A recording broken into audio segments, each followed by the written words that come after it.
Gentlemen, what you're about to hear is a very honest, sincere, genuine, and surprisingly unprepared conversation. Myself and Adam get into a couple topics, and we certainly do our best to respect all parties involved. If you can't respect that, maybe it's not the episode for you, but if you have genuine feedback for us, well, we give out the information within the show for the sake of transparency. I did pull one thing out of here. And the thing that I pulled out of here was a note from a listener that was really kind of a goofy note that was meant to be a bit of a joke. But based on some of the topics we touch on, I didn't want to even put something else in the mix to make it more complicated. So I pulled that out, and you'll hear, I'll tell you where that happens. All right. I don't want to make this a habit either. So enjoy the show. It's a full Mosby. We're in full. All right, 5, 4, 3, 2, 1. Well, that felt really off. That was maybe I was going too fast. I don't know. I was going to say I thought that was the best. Too fast. That was the best we've done in probably about 10 episodes. Are you serious? Yeah. Wow, that bar is low. Welcome to episode 21 of the Mosby Learning Countdown. Guys, I'm back in the captain's chair here. I'm back at the helm. I got all the right headgear on for this job, and we're gonna see if it's like riding a horse. You just come back to it, and everything is just like you remember. It may sound like I've been thrown from a horse right now. I'm fine. Don't worry about me. It's just my voice that's pretty screwy, which is really nice for something that's exclusively in audio format. Yeah, you sound like you've been smoking cigars and drinking whiskey for the last 2 weeks. I've been doing it the wrong way. That's the problem. There you go. Yeah. So, anyhow, I'm Dan. I'm calling from Mississauga, Ontario. Sure, and I'm Adam, calling from Dallas, Texas. Hey, and that's it. This is core Mosby right here. We're kind of getting back to our roots. We gave everybody the week off. I had the week off last week, and I just spent it getting sick. And tonight I spent it being sick and putting together Swedish furniture. So I feel terrific, and I'm frustrated to beat the band. But IKEA furniture. It was an IKEA. Man. Oh my gosh! It's been a 3-day adventure because we got it on the weekend, I think, and then we've staged things, and it's like, well, what do I gotta do?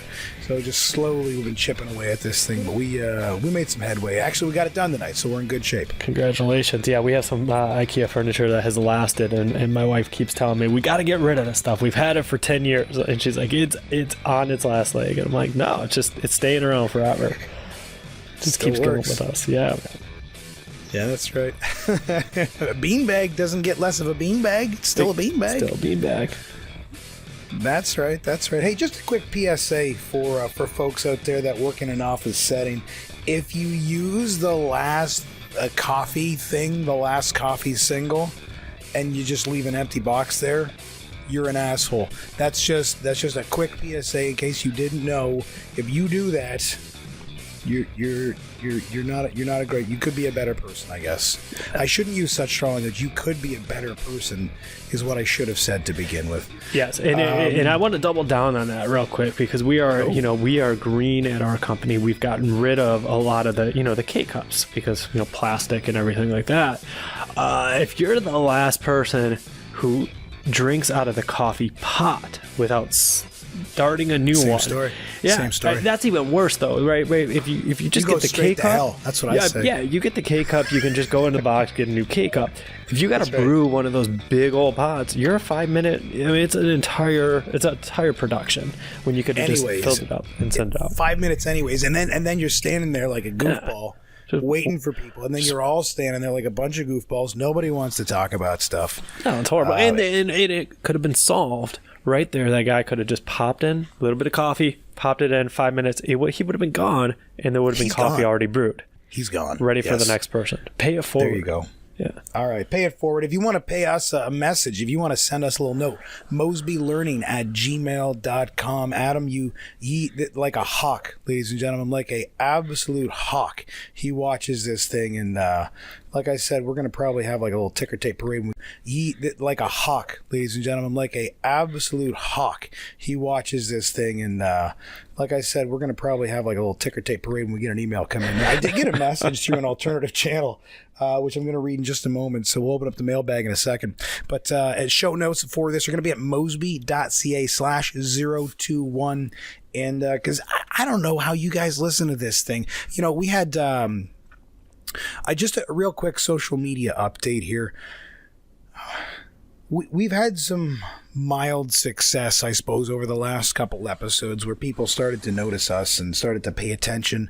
And it's interesting because I did listen to the most recent Mosby episode 20, and that featured yourself, Mr. Costakes, and Cynthia Gibbs, and the triple threat that is Eli Berant. He can sing, dance, and he can bake. But that episode, dance, and he can bake. That episode, Cynthia asked about what the terrible picture of me on LinkedIn was about. And I didn't take offense because it was a terrible picture.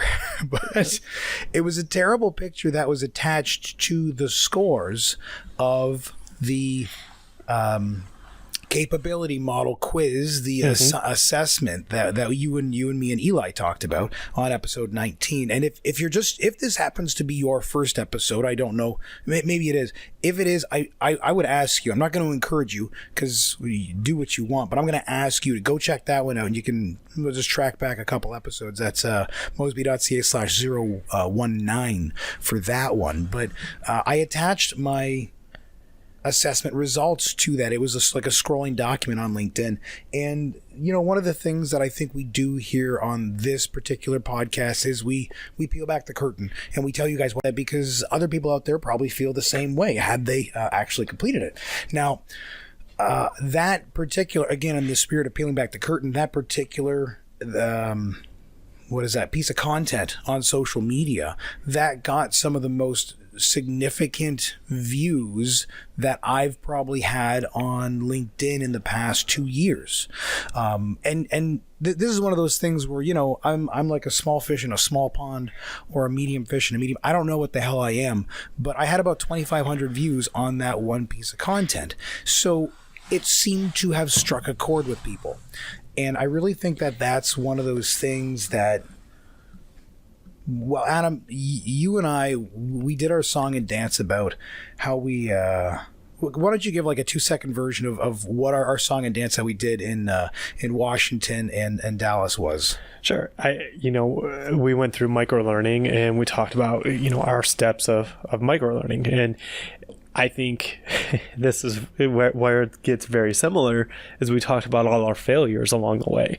And, everyone is always talking about, here's what you should do. Here's what you should do.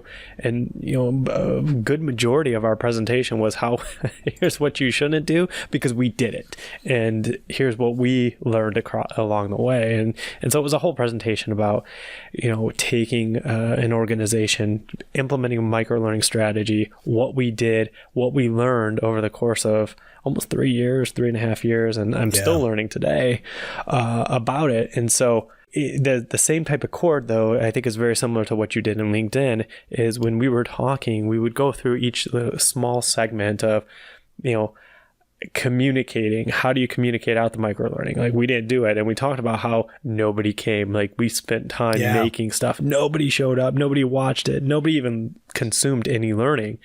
And I think that really rang a chord, and it's very similar to your ATD thing, is you didn't go into the ATD post saying, hey, I did great on this, you should check it out. You went in there and said, I didn't do so good. I did terrible. Just like this photo I took of myself. Well, I mean, that kind of correlated right there, but it did, you know, and I was making a silly face, but that's exactly what I wanted to hear, was the fact that in that thing, like, and we got our survey results from both the ICE conference and the Swizzle conference in Dallas. But we got our survey results, and there were people that said, I really liked how you shared, and they all it was true. We shared those things, and I think that that's one of the reasons why we got that. So I think that goes to support the idea of authenticity that we have going on out there. And I don't know, even as facilitators and trainers and, you know, podcast hosts, I think authenticity, that is what we try to bring here. Who I am, I'm not super polished. I can be, if I need to, like if I'm having tea with the Queen, I will mind my P's and Q's. But regular Dan, this is in fact who you're getting. So, you know, I might be 5% this way or that way just because the microphone's on, but this is really who I am. And that level of authenticity, I think, seems to be, people really want that now. I don't know why, because we, you know, I was thinking back to shows, shows like, I don't know, you probably remember because we're about the same age. I'm glad Gibbs isn't on I know. For this particular, because she would be like, what are you guys talking about? Talk about all of it. But, you know, I was thinking back to shows, shows like, I don't know, you probably remember because we're about the same age. I'm glad Gibbs isn't on I know. For this particular, because she would be like, what are you guys talking about? Talk about all of it. But you remember there was a the TGIF was a thing when I was a kid. Yeah, Full House. What was the one? What was the one with that nerdy guy? The nerdy kid. Well, that was Family Matters. Family Matters. Yeah. Wait, you couldn't think of the name of Steve Urkel? No, I couldn't. Not off the top of my head. Just a nerdy you certainly kid. Don't remember his ultra suave alter ego, Stefan Urkel. You don't remember him then either. No, I think about the nerd guy, the guy who was failing at everything. Yeah. That's right. I'm wearing you down. Yeah. Did I do that? Yeah, no, I remember the guy. But I was thinking about those shows the other day, and I'm like, God, they were terrible because they're so scripted and very like rigid and stiff, and everybody, they move to that part of the stage and then they hit their mark and they say move to that part of the stage and then they hit their mark and they say their line, and it's all really awkward. But it's there's people that are looking for authenticity now. Anyways, I have bloviated for far too long on that fact. No, I think that's actually, you know, surprisingly, there's a meme going around right now of pictures in front of like different social media, right? And like it's pretty funny. I can't remember who it started with, but it takes the same picture and it's different on like, here's your Tinder profile and it's, you know, a little risque. Here's your Facebook profile and it's you hanging out with friends.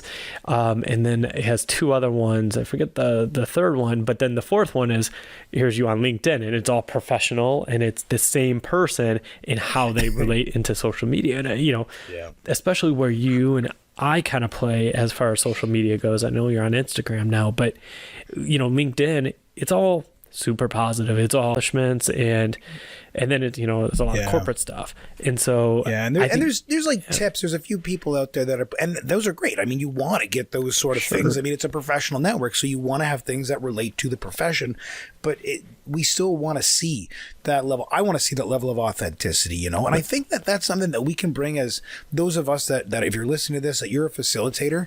Like, if you are ultra scripted and if you are ultra structured and you permanently have a smile on, of course you should be a gracious host, but you're a person. And I really think that we should bring that into, you know, no one wants to hear about the drama with your boyfriend, but, you know, at least let us know that you're a person and feel comfortable in the fact that don't air your dirty laundry. But I think that showing that a little bit would lend credence to the audience of just who you are. I actually had a conversation with that just recently, and I'm wrong, but it's preference, right? And, you know, I was explaining to the person, I was like, you know, really from a tone perspective, what we're looking for, be yourself. And then I even took a step further and said, have fun when you're facilitating with, at least in the audiences that, you know, we normally present to, is have fun when you're doing it, because that'll allow your personality to come through. Because if you're having fun, especially, you know, sales audiences or, you know, we're in finance, mortgage audiences, even on the operation side, a pretty fun group of people. It's not like we're training in our world like brain surgeons or something like that. And I suppose they're fun too. But by having some fun in the classroom, I truly think that helps the learning environment.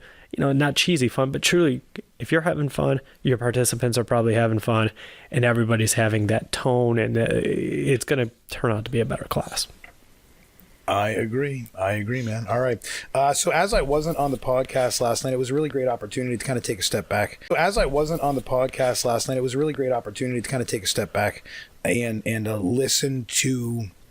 listen to what it was and kind of listen to some of the things that come up on there. And I would like to issue at least a 5-episode ban on HSBC coming up. So I don't know who we need to notify about this, Adam. but we're gonna close the books on that, and we're gonna revisit it in March at best. So, you know what's funny though? I do have to bring this up. I ended up having lunch yesterday with a former colleague of mine from HSBC.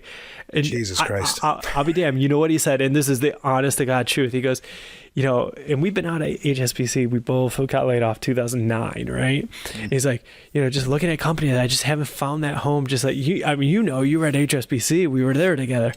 Okay. I haven't talked to this guy in 9 years. You know, just by email here and there, and he brought it up. So it's not just, and Gibbs was in, he brought it up. So it's not just, and Gibbs was in a totally different area. So for those of you that are HSBC alumni, I feel you on that one. So we'll still talk about it 5 episodes from now. You know what this reminds me of? This reminds me of the Bruce Springsteen song "Glory Days." You're not in high school anymore, bro. Yeah, rose-colored glasses, right? You know, everyone talks about it. But we just actually, well, never mind. But I'll stop with the HSBC. You're welcome. I appreciate that, given that we banned it and we're still talking about it a minute and a half later. They were good. Okay.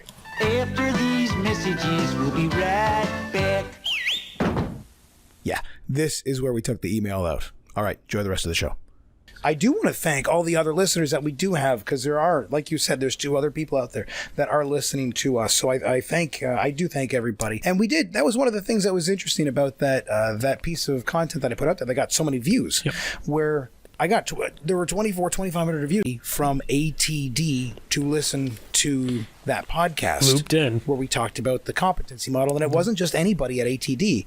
It was one of the people that was involved in developing the competency model, or the capability model. Sorry. So I'm hoping that at one point in time, we are going to connect, and it sounds like there might be an opportunity for a further discussion that will be recorded and shared with the Mosby learning audience out there. So I really do hope that is the case. Yeah, totally flattered that they found that post and then listened to it, and you know, unexpected. It's very unexpected, and you know, it's definitely you know, you shared the note with me, and it's definitely flattering, and I'm really excited that they kind of took a look at it and then want to talk about it more. Yep, I do want to talk about that. You know, and it was one of those, I don't want to share the communications that me and that person had back and forth, obviously, because that wasn't discussed. But it sounds like they... More. Yep, I do want to talk about that. You know, and it was one of those, I don't want to share the communications that me and that person had back and forth, obviously, because that wasn't discussed. But it sounds like they, again, surprisingly, took our words to heart. So there was a baby in that bathwater, and I think that they saw it squirming around. so that was that. All right, man. So we got a couple headlines to touch on that I thought were interesting. And one of them, you know, there was one, I want to talk about that Quebec one very quickly. Now, as you guys know, I'm in Ontario, which is just right next door to Quebec. And the article, we're not going to get into depth, and all these articles are going to be posted at Mosby Learning. No, that's not correct at all. Mosby.ca/021. We'll post all the links for this, and this one in particular. Let me see if I can just give you a quick direction where this came from.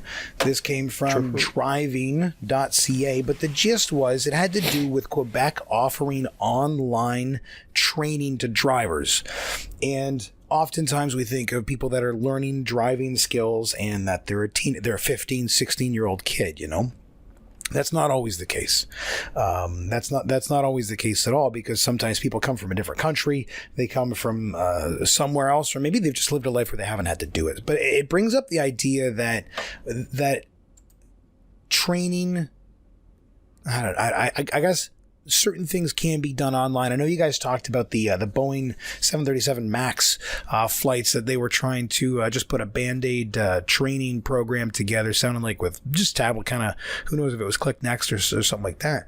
But here we have something that is training, and I thought that this would actually be a very interesting and appropriate training, and I thought that this would actually be a very interesting and appropriate application if we were to take training that is, you know, it involves a lot of things. A lot of people, you say, well, you can do the book learning stuff, but until you get in a car, you can't really do it. I think this actually might be a very appropriate opportunity for virtual reality training. Yeah. Now, Adam, have you experienced VR yet? Oh yeah. Totally. I think it'd be a great, and so one of the ways I learned to drive, well, it's not exactly VR, but I learned to drive in driving simulators when I was a kid. Daytona USA, right?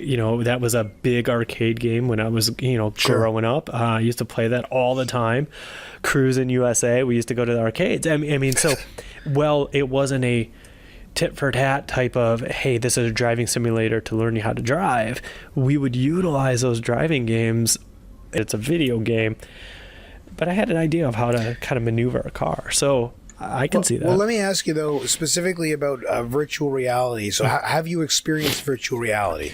Yes, in a couple different places where, full headset and everything like that, yes. Any you're able to kind of discuss, like, what the setting of the format was? It was... Or was it one of those things you don't talk about? Those are fun ones. No, I've heard they're out there too. I'm trying to remember where I experienced it. It was it wasn't where I was doing much. It was just walking through the world and kind of looking around. Yeah, it was at I think it was one of these like children's museums, like science and technology museums, and you put the headset on and kind of walked around and kind of looked around this kind of world, and it was like blocks and whatnot, almost like a Minecraft type thing.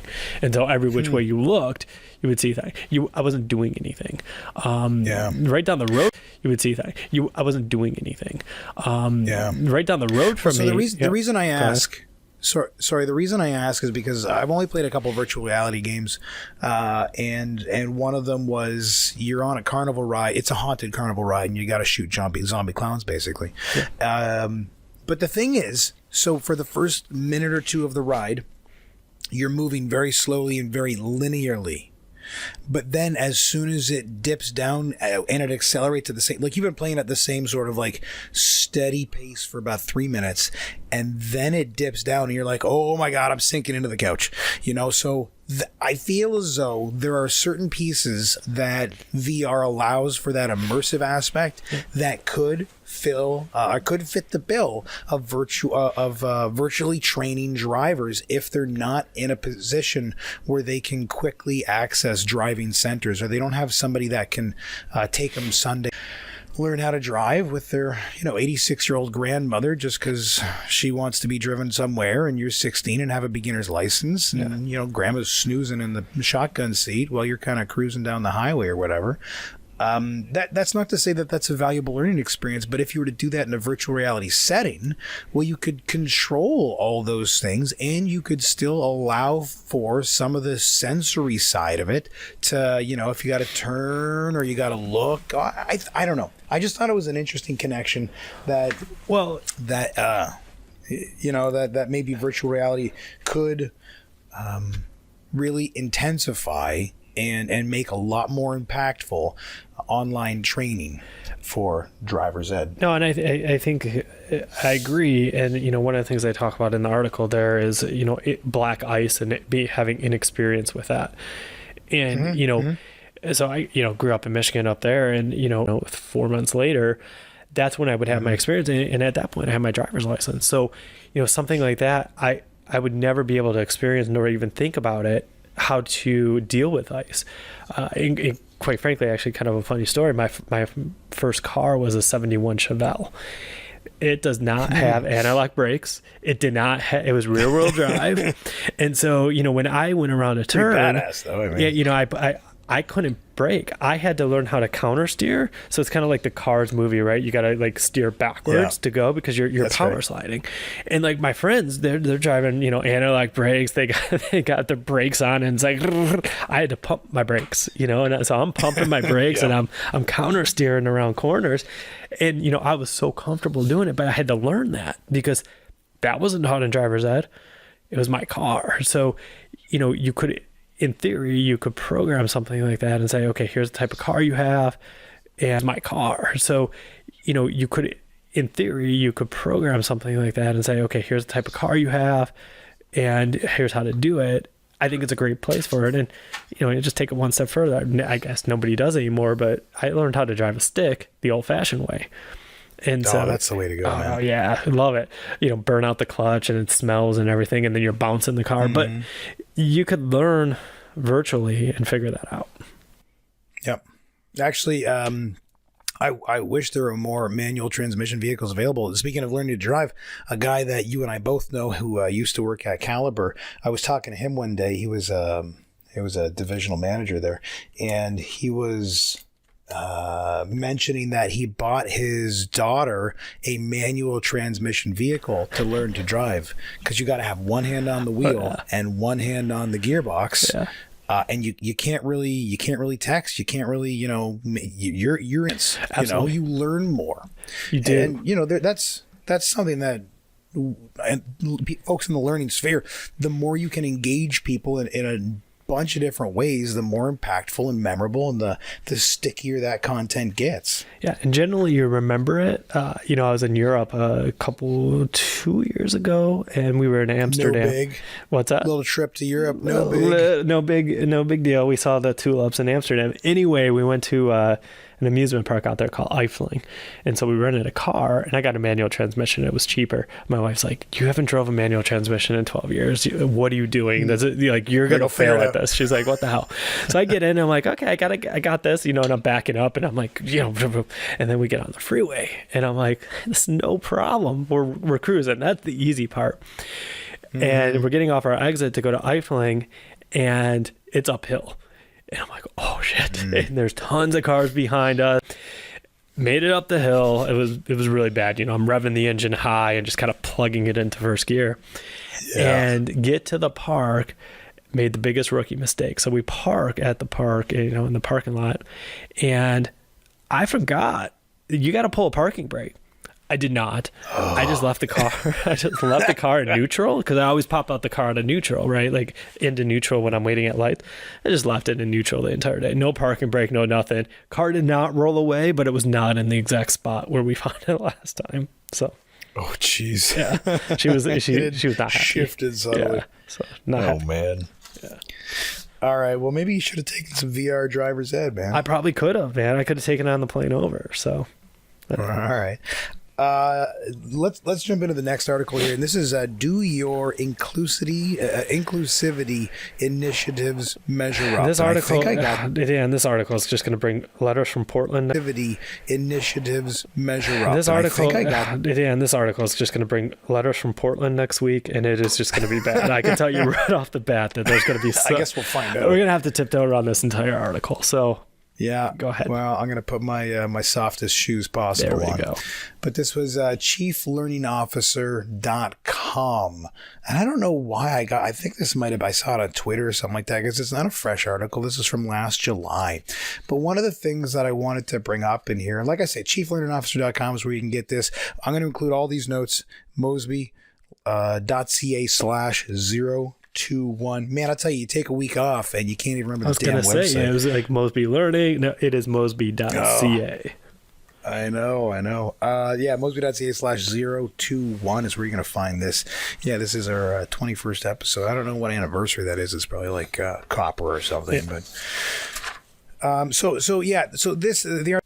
I think the challenge, I think there's a couple challenges with employee resource groups.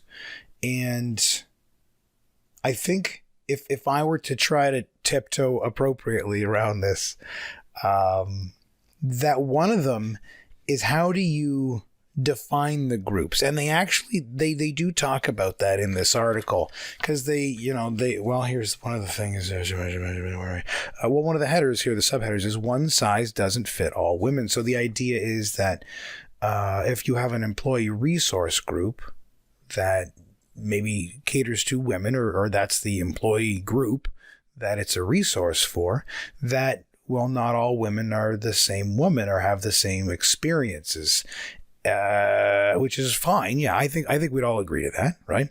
But that's the problem. When you put a label on something and say, let's support this. Right. The problem, you hear the phrase community used a lot, you could just say the blank community. And the problem is just because it's blank doesn't mean it's a community. Like, so here in Canada, we have the First Nations people, that Native Americans, you might call them. Yes. You will not be calling them Indians, I don't believe. Well, actually, that's not true, because some of them, I think, still want to. That's what I think. Yeah, but you can't say that. You're not supposed to anymore, at least in general. Well, no, I think that's the point. Well, Eskimo, I've heard Eskimo specifically. There's some groups of Eskimo, even though Eskimo by some standards is taboo, by others it's not. But Right. That's exactly the point. Just because everybody is in there's one particular box that you can check on that form that includes all of them, that doesn't mean a damn thing as far as the groups go. So when you have a dedicated company resource that's part of your L&D initiative that says this is a group for these sort of part of your L&D initiative that says this is a group for these sort of people. Well, the problem is those sort of people aren't the same person.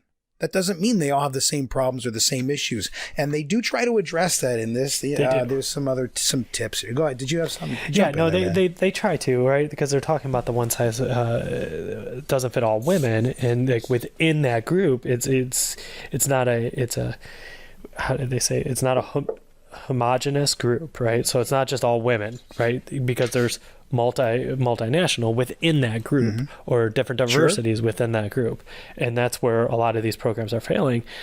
I actually heard the other day somebody brought it up, a member on my team, and she was basically talking about it's not just about having the groups, it's about embracing all diversity, not just saying, hey, we have a women's group or an African American group or Native American group. It should be embracing all different types. Saying, hey, we have a women's group or an African American group or Native American group. It should be embracing all different types of diversity. And I think this article starts to get to that a little bit, because when you create a group as a whole, and that by its very nature segments it out.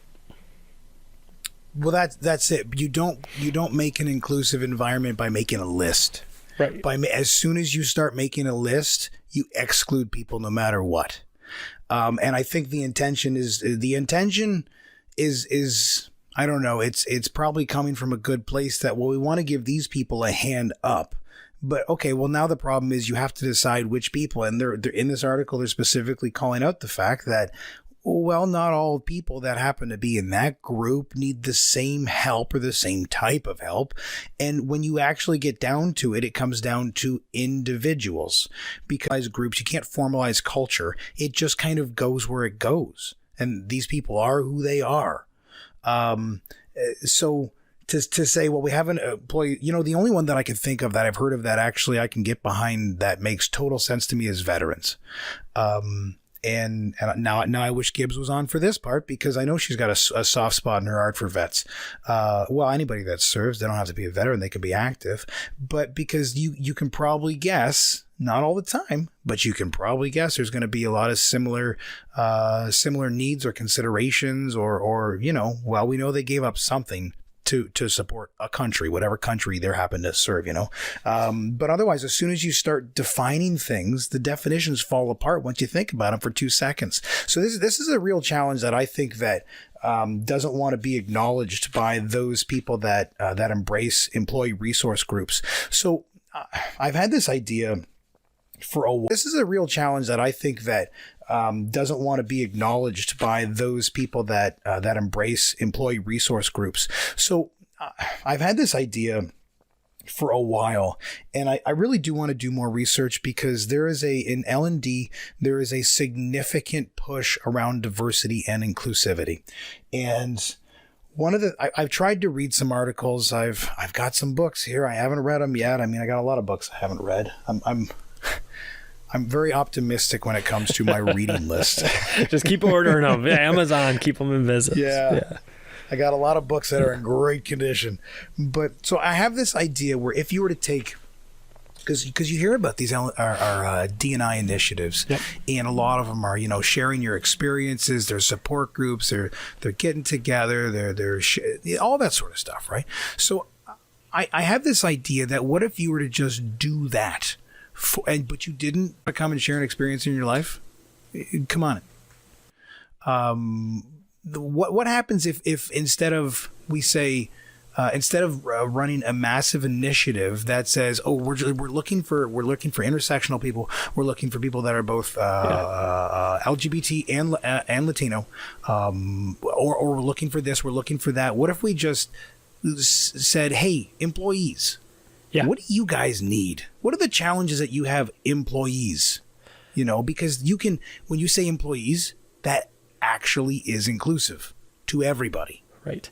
And I think that the article touches on that just on a surface level. Is it talks about fostering fluidity between groups and saying, you know, rather than operating within these rigid parameters, let people have multiple points of entry, right? So they can come in and then you can actually have that cross-cultural learning and really have open discussions about, you know, instead of just saying, hey, we have one event, one time a year. That's great. It's kind of like a corporate learning week. Hey, we do that for 1 week. Great. We're changing a culture. It's just not going to happen. It needs to be ongoing, continuous discussions. And I dare to say, everybody needs to be included. And then dare it. But I do. I think that everybody should be part of it, and it falls on everybody within that organization. Well, so that's interesting that you bring that up, because that actually, I had brought up earlier that there's two specific challenges with employee resources groups, and the other one is that it's a opt-in silo, basically, and I've heard stories of employee resource group celebrations where, because, you know, I mean, we're with people that travel the globe, like there's all sorts of people from every part of the world, pretty much everywhere, right? So if you've got an employee resource group that supports, I mean, we're with people that travel the globe, like there's all sorts of people from every part of the world, pretty much everywhere, right? So if you've got an employee resource group that supports Indians from India, there's a good chance that almost everybody that's a part of that group is Indian. So it doesn't like engender a lot of actual dialogue. So maybe you see a dance, maybe you hear about a ceremony. What have you learned about India? You know, you can go to Wikipedia, for Christ's sakes, and learn that. Like what? But that goes back to my point where groups don't have a damn thing to do with it. If you want to learn about India, talk to somebody that's from India. Like actually just talk to them. You don't have to go to a meeting to do that. You can talk to the people that you work with to do that sort of stuff. So how do you get people to start that conversation, right? That's the challenge, right? It's not so much about the group. It's the other people. Hey, watch this. Oh, you're from India? Far out. Where are you from? How do I get you to do that, though? It's incredible. I know, but it's creating the awareness that that's okay to ask about that. Or why would it not be okay to ask about that? People don't. So this is the problem. We don't want to actually talk to people about their experiences, and we want to try to define, oh, you're an Indian? Okay, so what does that mean? It's like, no, just who are they as an individual? And then you'll learn about them as a human being and their experiences from where they've been. Like I can't see a single possible thing that's bad about that. No, I think it's a good thing, but you know, you can't, but people aren't as curious as you, right? So people have their unconscious bias, and then they have those biases. Well, then good. Then who cares? If they're not curious and they don't care, then why do we want them to ask the question? Then they don't have to. But if they then they don't, can live in their little world. Yeah, but then then that kind of perpetuates the problem, right? Because those people would end up being what's the problem?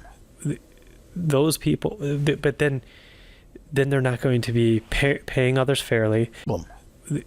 Those people, but then they're not going to be paying others fairly. They're promoting.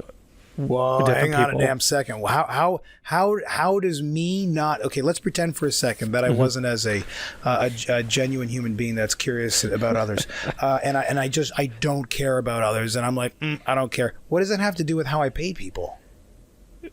It can. I'm not saying it does. It can, because it can have, you know, if you don't know anything about other cultures, you can have an unconscious bias towards other cultures, other races, other ethnicities, other sexual orientations. It doesn't matter, right? If you don't know anything about it, and that's, you know, there's a reason why, you know, all these, actually it was Goldman Sachs the other day said they will no longer do business with companies that basically have an entire white male executive board. They're not going to fund any more companies. They're done with it because it's like the broadening. Majority of companies across the nation, women are paid less. African Americans are paid way less. I mean, it's staggering when you look at even like the S&P 500, the Dow 500 companies. There is bias, and it's, I'd say it's white males. Now, when you say women are paid less, in general, yes. Now, because I want to be, because I don't want to speak out of turn about this sort of stuff, I've tried to do some level of homework on this, and the 70 cents thing on the dollar, 81.9 gender pay gap, United States. Okay, so, but the thing is, that's taking all the women that work and it's comparing it to all the men that work. So it's not saying that if you hire an instructional I'll leave you out of it. If I hire an instructional designer that's a woman, compared to if I hire an instructional designer that's a man, I'm gonna pay the woman 80 cents on the dollar. That's not what that means. What that means is that all women in your country, it's not my country, bro, but all the women in your country, if you just look at an average, it might bear out to that. So, but what I'm saying is that doesn't mean that women in the same role are paid less. That's what I'm saying. You're saying their roles are different? Yeah, because like how many female ditch diggers do you see? So how many female bricklayers do you see? How many female plumbers do you see? And there's more than there used to be. And they break it down into those are predominantly male fields. But that statistic, you need to go further. On average, even in nearly every single occupation. So even when you break it down and you say, okay, yes, that's the sum. I get what you're saying, right? There's going to be less of, predominantly male, like oil riggers, right? Like roughnecks. I'm guessing, or I've watched Deadliest Catch. They're not fishing, right? There's big money in that. I think that's fair to say. It's fair to say, right? Probably not going to get a lot of people taking issue with that. But when you look at the earnings ratio on, we'll find out what Portland says about it later. Every single occupation, that it's less. I mean, it is done. There's no way to go against that. Well, so hang on. So just so I'm clear there. So what you're saying is, and ladies and gentlemen, this is as authentic as it gets. We did not plan this. What you're saying is that if you do have a female roughneck, she will be paid less than a male counterpart. Absolutely. That's what you're saying? Yes. What are you basing that on? I'm basing it on Institute for Women's Policy Research and their entire study, which will also be in the show notes. I'm not asking you to quote it right now, but would you be able to send me that? Yeah, I can send you the whole article that goes through all of their statistics on it. I can send you the whole article that goes through all of their statistics on it. Because, I suppose everything that I have heard has a lot more to do with the self-selection into certain roles. So one of the things that our fearless leader, Justin Trudeau, did when he got in office is he made the cabinet 50% female, which, fine. He can do what he wants because he's the prime minister, right? But I work in an HR department. Yeah. How many dudes, what's the percentage of dudes do you think are in that? Oh, yeah. No, I get it, right? Yeah. Well, no, but this is the point, man, that people self-select into the world that they want to be in. If you look at a preschool, there's not a lot of dudes there. That's just how it is. I actually, and it kind of, one of the preschools that my son went to, and he's a really nice guy, but it's like, what the hell? What are you doing here? Because you don't see it a lot. And oftentimes we see those sort of roles that women can self-select into because they might want to. And there's nothing wrong with wanting to work at a preschool, for God's sakes. It's perfectly honorable work. But it's not a high-paying job, right? But if you're an engineer, something that's maybe more STEM, where now they're really trying to promote women into that, but It's been traditionally, for good, bad, or otherwise, it seems to be one of those things that is a male select into sort of thing that's highly specialized and highly technical that pays more. And that, I think, has one of the more significant factors when it comes to, I'm not saying there's not unconscious bias. I'm not saying that people, if someone comes in and if they try to negotiate for a role, if they only want X, get X plus 10, that could certainly happen. But that doesn't mean that women, I think, are valued less. I don't know. Once again, I can't wait to be canceled. There's going to be a lot of apologies after this episode. There we go. Maybe. We'll see. Yeah, but no, I would like that article because oftentimes, maybe we'll just trade resources on that. Okay, so yeah, that's enough to get fired. Let's move on to the next article, which, was there anything else you wanted to jump in on there? I don't. I think at the premise at the very end of the day, to just kind of sum up what we're going at, I think we're saying the same thing, that the good news is... we are. I think we are. I think maybe not on the pay side. I think we are on how to tackle it, and the tackling it is to have more conversations and to understand more people and to be more inclusive in general, but not be more inclusive in general, but not create groups to be more inclusive, and that it needs to be every input. Okay, so the problem is how you define inclusivity.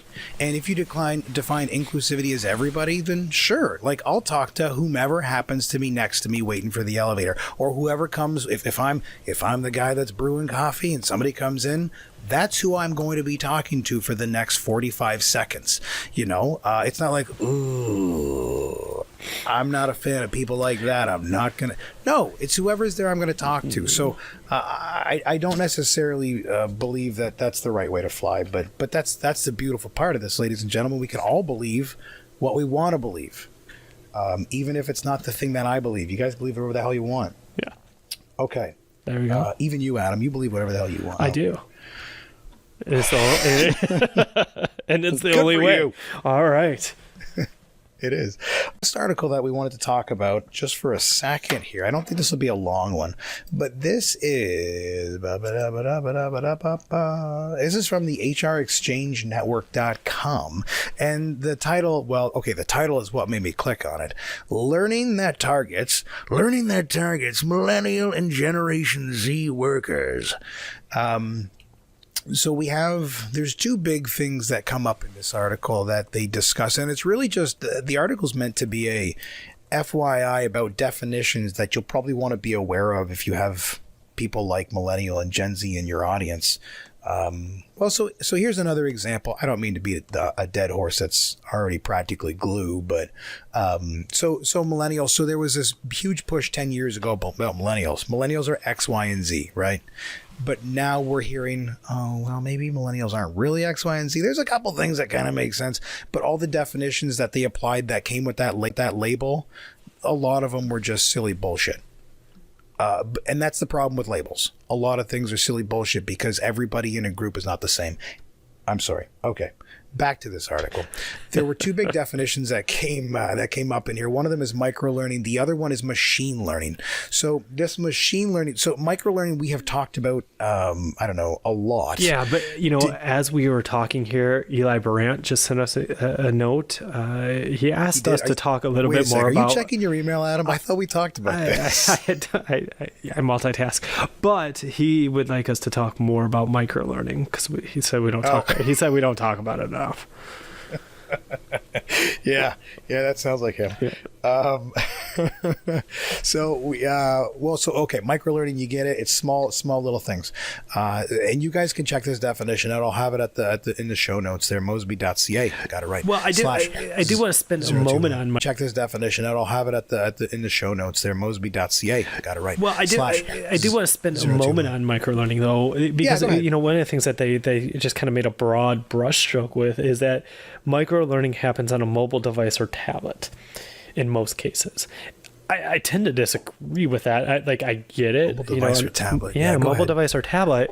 When I look at a lot of our learners, and maybe we're just not technically savvy, but we have a lot of people that are using laptops. We have a lot of people that are using desktops. In fact, only about, I think it's less than 5% of thousands upon thousands and thousands of views. Now that, because of the company, we're on mobile or a desktop. So I wonder on that in most cases, and quite frankly, I wonder if people learn differently on microlearning depending upon how you're pushing it of your organization, right? So, when I do YouTube, I'll do it on a computer a lot of times, even outside of work. How do you, do you do YouTube videos on your phone? Sometimes. The thing is, we both got kids. Yeah. Between the two of us, I was thinking about that episode 19 where we talk about that AT comedy budget model, because between the three of us, I think we had 8 kids. Yeah. Or so it's like, oh boy, yeah. We got a lot of kids. Yeah. But yeah, I think it's more like with kids, I don't know. I guess I don't watch a ton of YouTube. I watch a little bit of YouTube, but not a ton. And it's usually more when I'm trying to do something on my job. So it's going to be at my computer. Now, the other thing that, so let's consider the definition of microlearning, and let's look at theirs. Okay. So hey, this pisses me off. I told you that's why we had to stop here for a moment. I'm glad we're spending time. Eli will be happy He's too. going to be thrilled. Okay, so microlearning. The definition: microlearning is delivered learning in bite-sized pieces. It can take many different forms, such as an animation or video. So many different forms, such as animation or video. Okay, fine. What about everything else? Yep. What about the job aid that I have pinned to my cube wall? You know what I mean? What about the instructions that come with my blow up mattress that says for the very first time, this is great. We recently got a blow up mattress, and the power cord, you cannot plug it in without seeing an important notification that says plug it in, wait a couple hours, and then fill it back up more. Huh?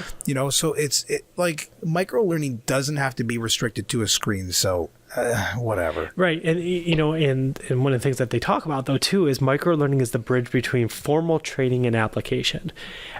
I kind of disagree with that because I think microlearning can be used as formal training. In fact, I think it's a great way to do formal training for the right context. It depends upon the topic that you're actually doing, but it can be a formal training through microlearning. So, yeah. Yeah, there was a lot of just brush strokes on this side. And I was going to totally blow by microlearning because I was like, we've done it. Who cares? Yeah. But no, that's good. Okay. So the other, are we good to move to machine learning? Now we can move. Now we can move on. Okay. Yes. Now we're done with it.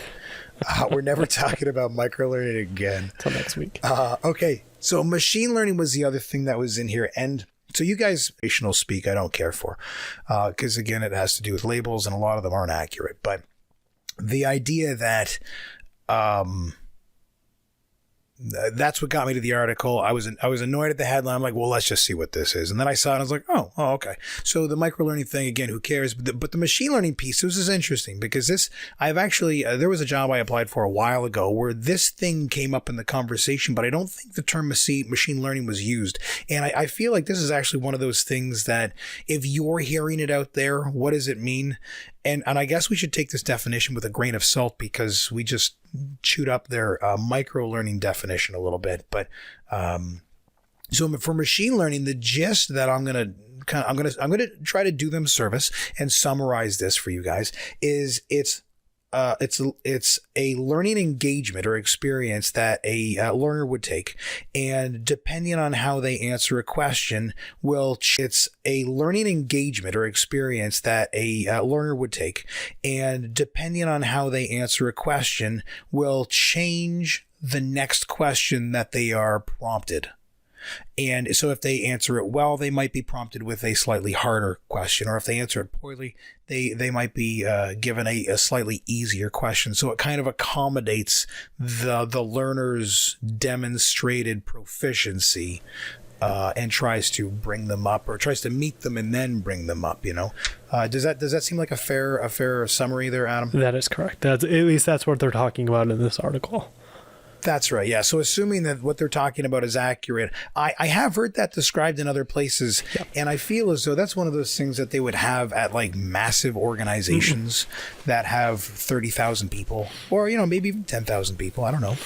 But that takes some work, that stuff. It definitely does. So I've seen in psychometric examinations, right? So in like DISC, the newer DISC assessments, Really? it will actually do machine learning. So hang on, DISC. Tell me about what DISC is, just in case we don't know. So personality profile, right? So if you're answering really close into the middle, so I'll have to look it up, but it's around like 70 questions is the normal test. It can go up to like 85, 90 questions.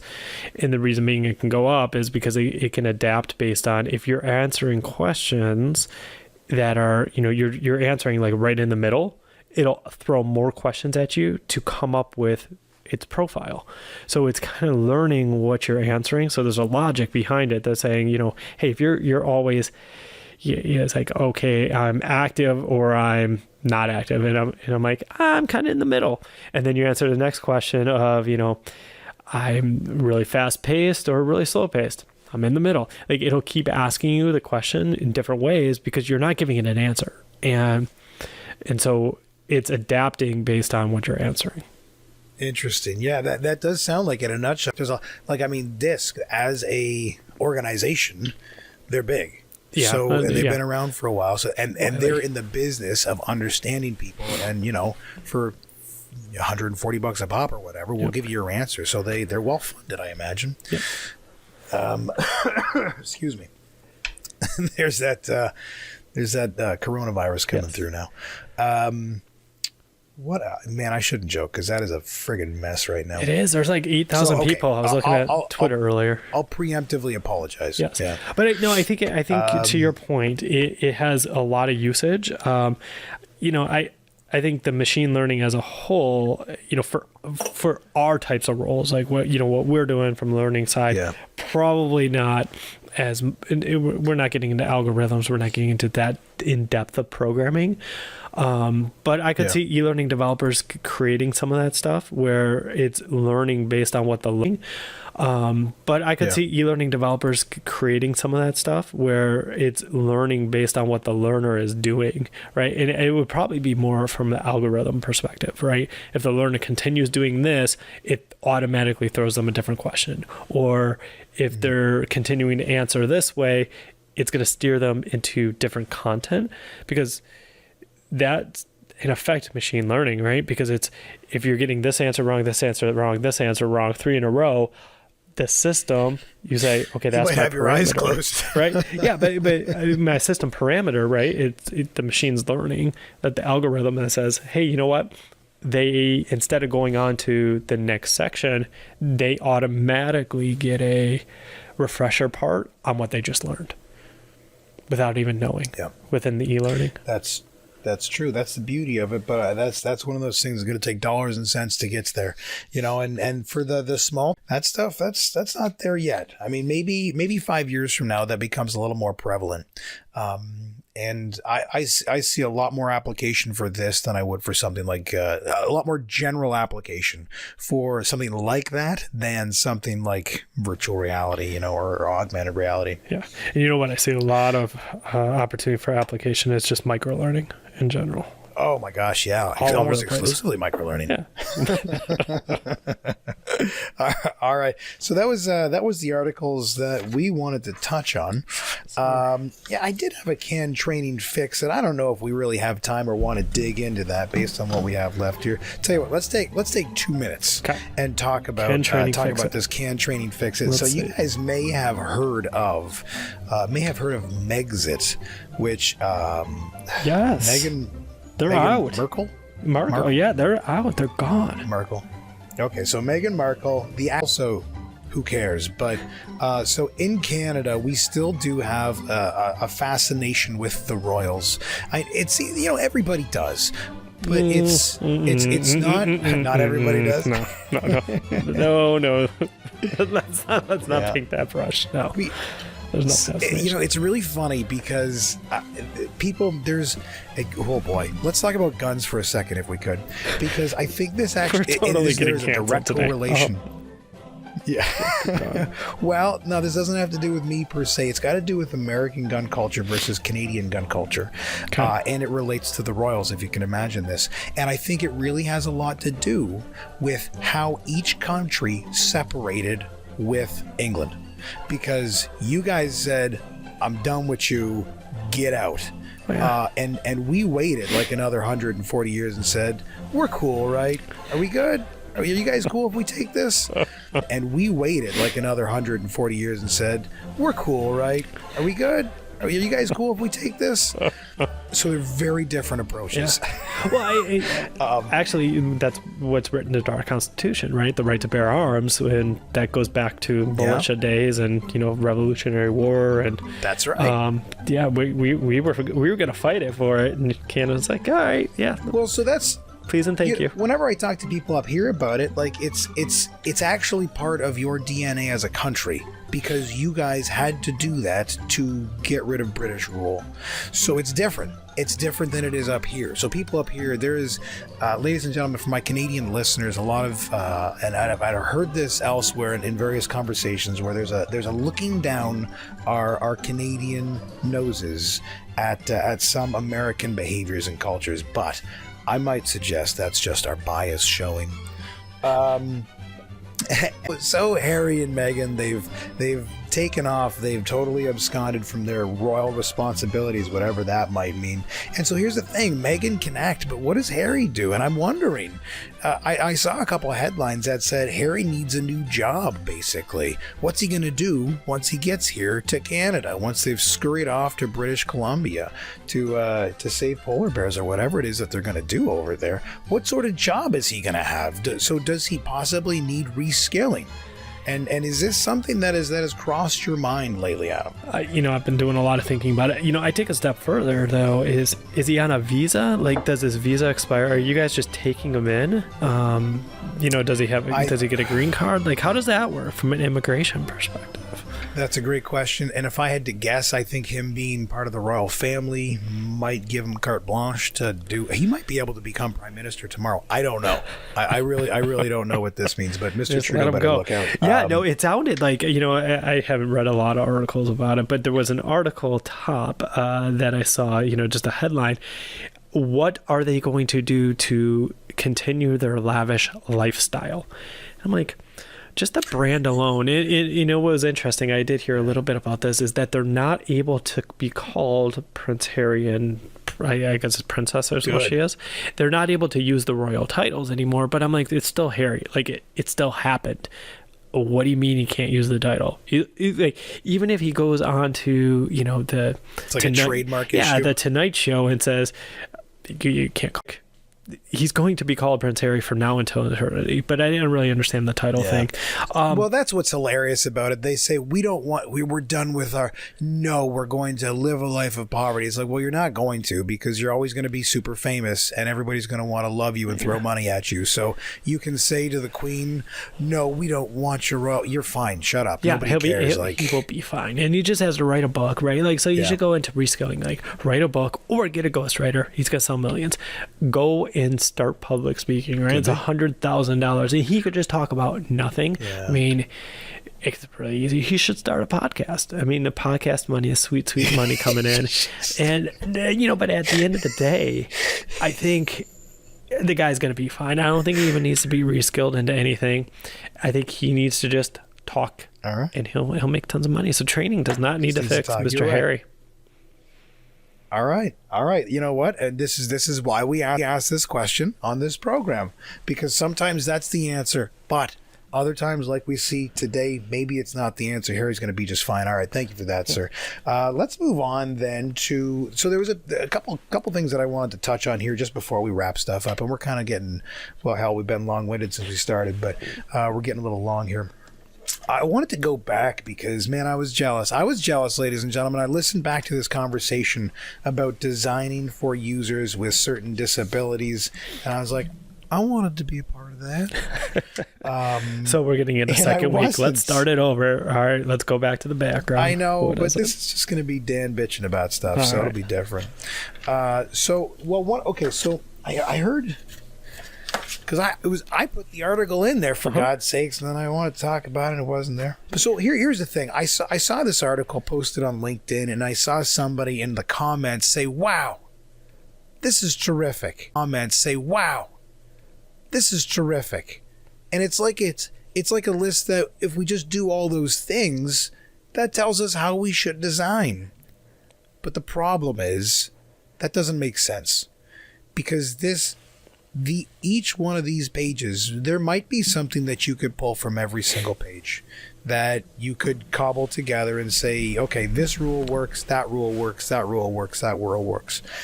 But it has to do with the audience, right? And when I heard Gibbs say, I didn't even see that page in there. I heard Gibbs say designing for users with anxiety. I thought, what in the hell are we talking about? I know this is a thing. Put Twitter down. Like, log out of Twitter for 20 minutes, and then maybe you won't have as much anxiety. But if your audience, if the specific, like, let's say they're PTSD, people that experience PTSD. Okay, so that is an audience that has it. You want to look at this list and say, yes, I need to do all these things, assuming that all these things are well vetted. They seem well vetted. This seems like a pretty good list. And again, we'll include the show notes for a second week in the row. These are the only guys that have got this treatment here. So I don't know. Maybe they should become a sponsor.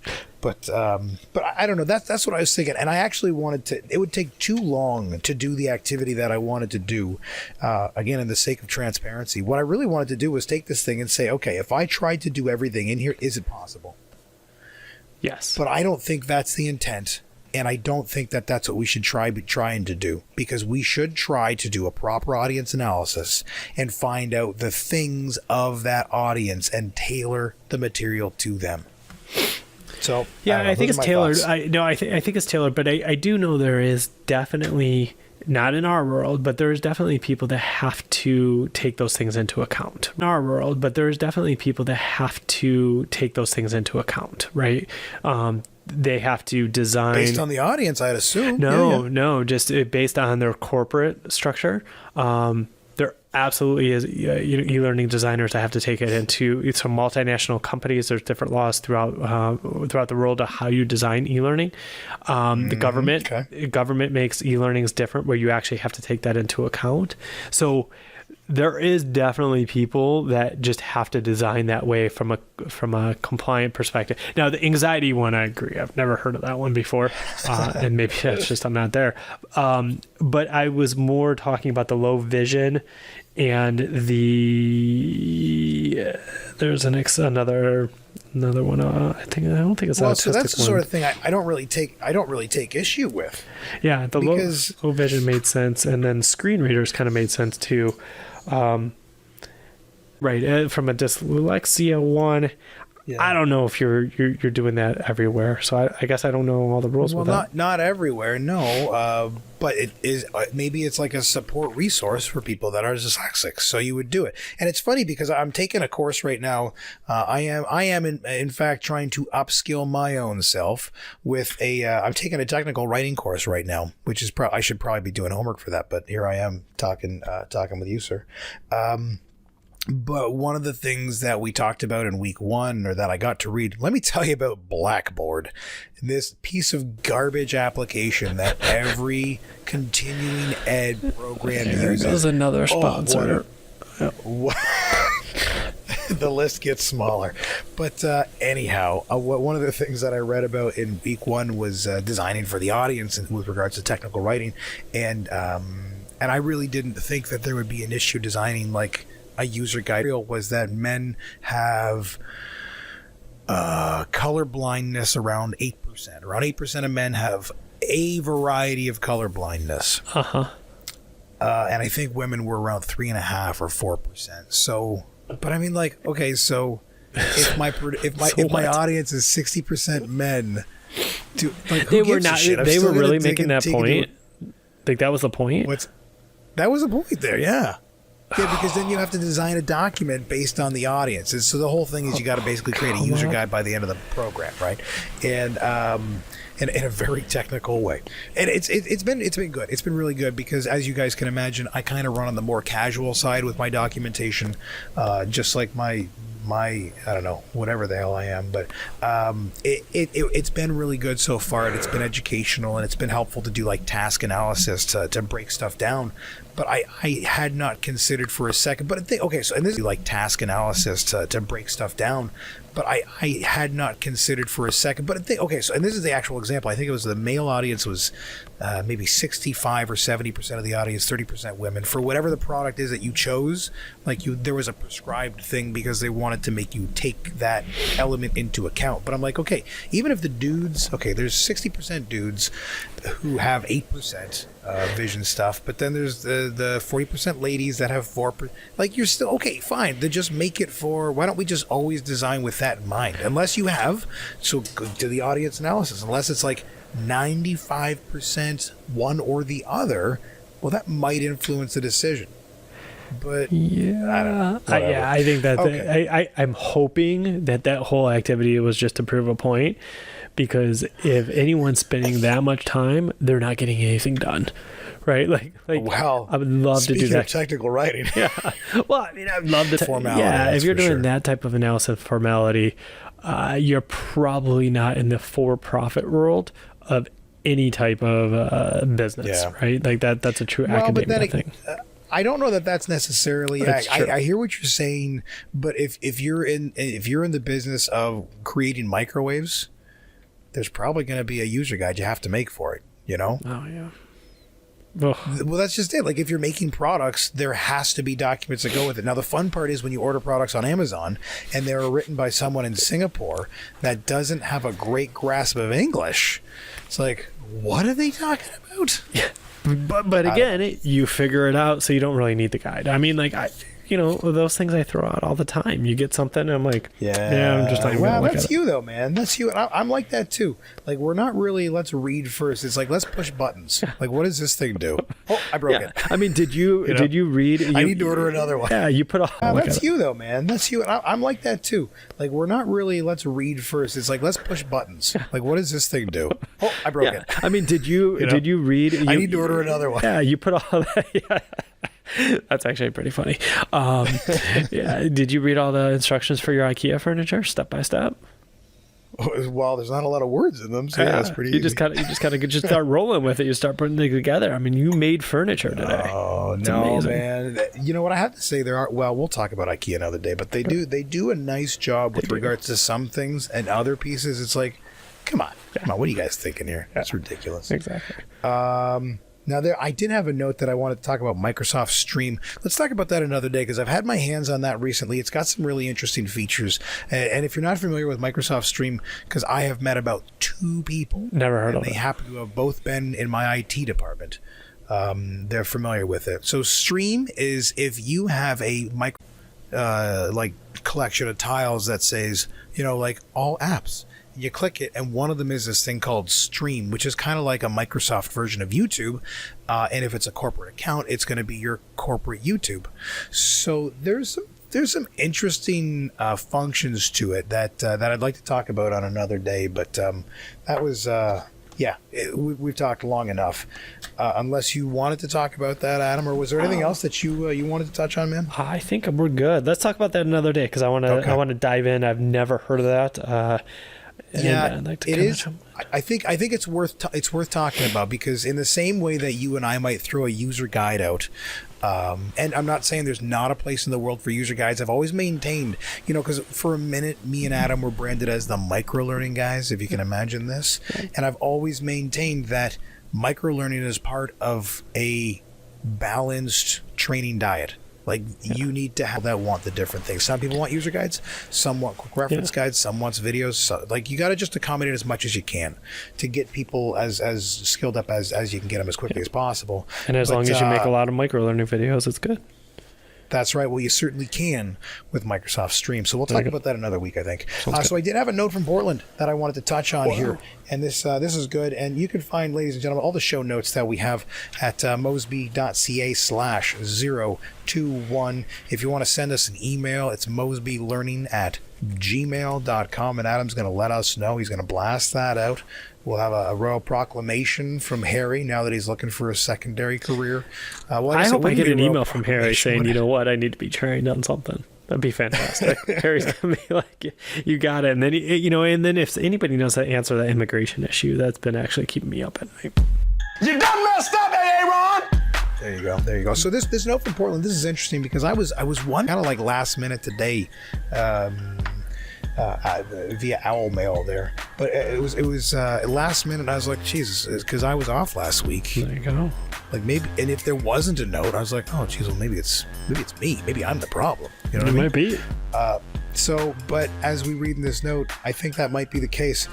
Good morning, Dan. We came dangerously close to a correction for episode 20 when the team started privilege-splaining the idea of self-responsibility. However, the team wisely course-corrected on the subject. So you guys somehow pulled it out of the ditch. Somebody was saying something they shouldn't have. And lo and behold, you guys course corrected. So nice, good job here. It says, okay, so it continues. As an aside, congratulations on the 20th episode. Everyone in the corrections office agreed that it was your best episode so far. Something about the dynamic with your guests was just on point this time.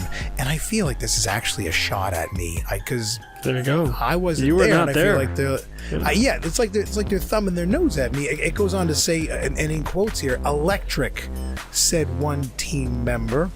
Continuing the quote here, it was like they raised an invisible anchor and left port. Now, apparently a guy named Braden said that, who's one of their top correctors, but I don't know. I don't know if he's the appropriate judge of that sort of thing. Dude. But again, I feel like we did lunch. This is some sort of shot at me, though. I feel like I think it is. Anyhow, so congratulations again, and remember to leave that privilege back in port where it belongs. All right, again, and remember to leave that privilege back in port where it belongs. All right, if you belong on social media and you're trying to find us, Adam, where are we going to find you? It's just my name, Adam Costakes, and that's on LinkedIn. That's probably the best way. LinkedIn. Yes, sir. Love it. That's a good way to go. It's a good way to go. I got a few things out there, and of course I didn't really print my thing with all the stuff. Damn it. Hang on. Let me pull this note up real quick because I can't keep track of my handles, you know? So it's Dan Talks L&D on Dan Twitter. Talks L&D on Twitter. Yes, that's sir. right. And that's LN. N is in Nancy. Dan Talks LND on Twitter. Dan Talks Training on Instagram, and then you can just find me, Dan Hirt, on LinkedIn, HIRT. Now, of course, we've also got a Mosby Learning Twitter handle, and what's that Twitter handle? Mosby Learning. Unbelievable. I love pretty that easy. One. And I was going to ask you why you Twitter handle, and what's that Twitter handle? Mosby Learning. Unbelievable. I love pretty that easy. One. I was going to ask you why you created an Instagram with a different handle. Okay, so why did I, as opposed to Dan Talks L&D? Yeah, I mean, is there another Dan that's talking L&D? If there is, I want to talk to him. I was going to say we need to have him on the podcast. Let's get that guy on here. Yeah. Stat. All right, man. That's it for us. Ladies and gentlemen, thank you so... Oh, you know what? Wait, because there's Kevin MacLeod to thank. Oh, my gosh. I would have been talked to about that for sure. So, yeah, the music you hear is, of course, by Kevin MacLeod. You can get his songs at incompetech.com. You know, it's funny. I was thinking about a new segment here, and I went on incompetech.com, and I was looking through the categories, and then I saw one that said erotica, and I was like, how's this now? How's that gonna work for me? Oh boy. All right, ladies and gentlemen, we will talk to you next week. Bye-bye. All right, take care.